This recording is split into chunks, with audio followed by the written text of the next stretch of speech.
warahmatullahi wabarakatuh. Ini Vaneli di Desa Ringinsari, Kecamatan Sumbermanjing Wetan, Kabupaten Malang.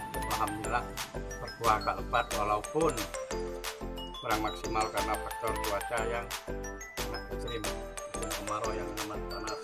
Oke, terima kasih banyak terhadap Pak Wayan sudah memberikan saya awal sampai mungkin matur nuwun diberikan oleh Pak Wayan manfaat bagi saya pribadi ataupun kepada petani yang lain.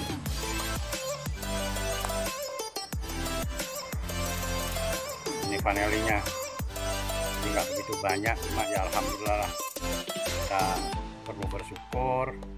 Ini juga ada yang tandan ganda atau ada yang bilang tanduk rusa. Nah, ini nggak dipolinasi semua karena nanti kalau dipolinasi semua hasilnya kurang maksimal.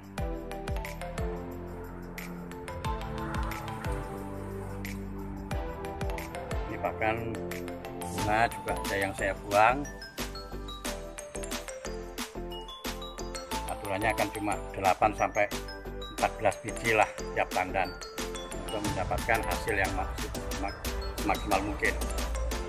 Ya, matur nuwun untuk Pak Wayan yang mempunyai YouTube di Naya DSW Channel. Matur nuwun sangat. Mudah-mudahan ilmunya bermanfaat. Nah, ini juga ada yang seladren ya wong Jawa. Ini seladren, jadi berbuah belum waktunya. Ini polinasi bulan 8 ini. Jadi sudah agak besaran. Yang lain juga ya.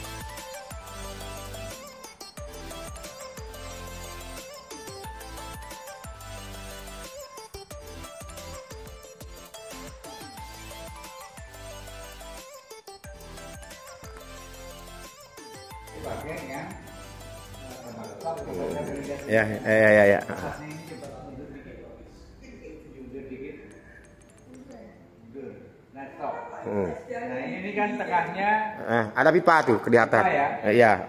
Berarti ini diikat dengan ini ya Pak? Iya. Ini yang bagian atasnya Pak nanti. Tapi yang bagian dalam itu dimasukkan di dalam Tanah. Ya, karena ada sisa berapa 40 cm. Iya. Pipa itu masuk ke dalam. kotoran kambing. Kotoran kambing ya, koki kambing. Berarti harus ada main kemiringan juga ya Pak? Ya, kemiring. Yang mana ada barat timur, Ya, berarti ada satu sisi yang ngebuang. kemiringan. Iya. Sekalian Iya. Iya. Oke, salam sehat kayak luar biasa. Selamat pagi para sahabat dimanapun Anda berada. Om Swastiastu. Wassalamualaikum warahmatullahi wabarakatuh. Salam sejahtera bagi kita semua. Hari ini saya seorang petani paneli dari Singaraja, Bali. Tentu bersyukur bisa ketemu dengan Pak Prof. Perkenalkan nama Pak Prof. Saya Supriyanto, saya bekerja di Lembaga Penelitian Siameo Biotrop dan alhamdulillah sangat suka sekali saya ketemu dengan Pak Wayan sebagai petani vanili yang luar biasa. Insya Allah kita bisa saling tukar pikiran untuk kemajuan petani vanili Indonesia. Terima kasih. Oke, terima kasih Pak Prof. Nah, tentu hari ini saya juga mendapatkan sebuah renungan pribadi. Saya terinspirasi ketika saya bertemu dengan Pak Prof. Kenapa? Sesungguhnya yang sangat luar biasa itu adalah karunia Tuhan ketika kita dikasih yang namanya napas Pak Prof ya, yaitu sebuah kesehatan. Hari ini saya sendiri terus akan banyak belajar dari beliau-beliau yang sudah tentu banyak mengetahui tentang apa yang menjadi kebutuhan tumbuhan. Walaupun beliau tidak di pertanian, di kehutanan, tapi hutan itu identik dengan semua tumbuh-tumbuhan yang ada di negara kita tercinta. Para sahabat dimanapun Anda berada, saya sendiri terus akan belajar dari yang lebih tahu, dan saya sebagai umat manusia wajib akan berbagi kepada siapa saja, tentu sesuai dengan kemampuan dan pengalaman yang pernah saya lakukan, praktek-praktek yang ada di lapangan sampai saat ini. Khususnya saya fokus di budidaya vanili Pak Prof ya. Tapi 5K yang sering saya sampaikan mungkin nanti akan ditambah sama Pak Prof. Dari hasil diskusi tadi ada 4 hal tadi yang Pak Prof sampaikan di sana untuk bisa kita menjadi petani yang lebih baik. Apa kira-kira tadi Prof? Ya, yang pertama mau nggak mau kita di era modern harus menggunakan teknologi ya. Jadi harus menggunakan teknologi. Yang kedua, mitigasi keserap. Petani itu harus makmur. Ya, petani harus makmur. Yang ketiga, kita harus membangun namanya lembaga keuangan mikro. Ya, lembaga keuangan mikro itu bagaimana supaya petani itu bisa sejahtera, membangun sendiri lembaga keuangan mikronya sehingga kita bisa memperjuangkan diri kita. Ya. Dan yang lebih penting lagi yang keempat, jadi yang pertama teknologi, ya. Yang kedua tentang mitigasi keserap, ya. Karena kalau sudah bisa mitigasi keserapnya tercukupi, petani itu selain tadi ketahanan pangan juga bisa menjadi kedaulatan pangan.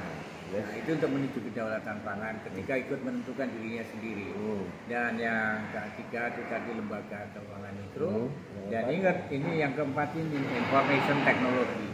Ya, jadi sistem informasi kita bisa untuk menjangkau sekarang era digital. Nah, bisa kemana-mana kita bisa menawarkan produk kita lintas kecamatan, lintas kabupaten, lintas provinsi, bahkan lintas negara. Mau nggak mau itu harus kita tempuh. Cepat di situ. Nah, saya juga hari ini akan bagaimana terus membangun semangat saya seorang petani dari Singaraja Bali dengan 4 tadi yang disampaikan. Saya akan memiliki semangat 45 karena 5 sudah saya mulai lakukan, yaitu 5K.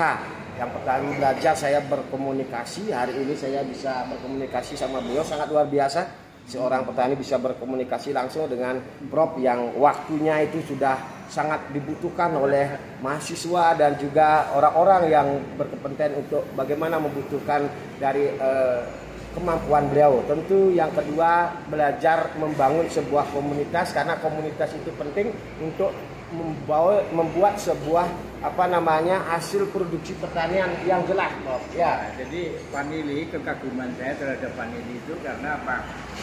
Vanili digunakan untuk semua ramuan parfum. Ya, saya bergerak juga di bidang natural product atau produk-produk alami yang salah satunya yaitu membuat parfum. Nah, salah satu komponen di dalam parfum tadi adalah vanili gitu ya. Jadi saya akan lebih tertarik lagi karena vanili Indonesia jangan-jangan penentu itu untuk kualitas parfum Indonesia juga. Oke. Nah, hari ini saya sendiri sebagai petani harus terus belajar berkolaborasi sama beliau. Tentu nanti Pak Prof jangan sungkan-sungkan bagi ilmunya ke saya akan bagi petani. Ya. Karena apa yang tadi Pak Prof sampaikan bahwa ketika kita sudah berkolaborasi, ada petani yang membuat produksi, ada Pak Prof yang membantu bagaimana untuk menjadikan Vanili ini menjadi produk turunan sehingga bisa siap dikonsumsi oleh banyak masyarakat dan juga kita bisa ekspor nantinya Pak Profnya. Nah, kolaborasi tentu kita juga sahabat siapa saja untuk membangun sebuah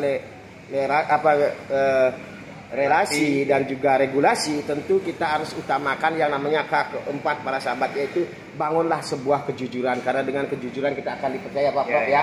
Baik dengan siapapun kita akan dipercaya, karena ketika kita memiliki kepercayaan di sanalah akan muncul sebuah kekayaan Pak Prof ya. Nah, terus yang ketiga tentu dengan beberapa proses yang kita lakukan tadi seperti Pak Prof tadi sampaikan ada 4, saya sendiri sebagai petani ada 5 untuk yang saya bangun, maka akan menghasilkan sebuah produk-produk yang berkualitas Pak Prof ya. Karena dengan kualitaslah kita akan bisa bersaing ke depan untuk bagaimana menjadikan petani ini lebih yang seperti tadi Pak Prof sampaikan, kita kuat di bidang ketahanan pangan dan juga kita akan menjadi penentu untuk bagaimana kesejahteraan petani itu bisa betul-betul lebih berdaya Prof ya. Dan lebih enak manggil saya Pak Pri aja. Oh gitu ya. Tapi Pak Pri itu detik dengan Prof lah sudah. Nah, artinya begini Pak Prof. Saya sendiri juga mengharapkan dengan ada beberapa yang Pak Prof sampaikan kepada saya dapat juga beberapa ilmu yang sangat luar biasa. Maka kalau kita ingin sebuah hasil, maka hal yang utama harus kita bisa gerakkan dan kita lakukan adalah bagaimana kita berani melakukan Pak Prof ya. Nah, berani melakukan adalah ujung tombak dari sebuah keberhasilan atas apa yang kita rencanakan. Oke, selalu sehat kayak luar biasa. Salam sehat. Semoga kita semua dikasih kesehatan. Amin. Rahayu. Amin.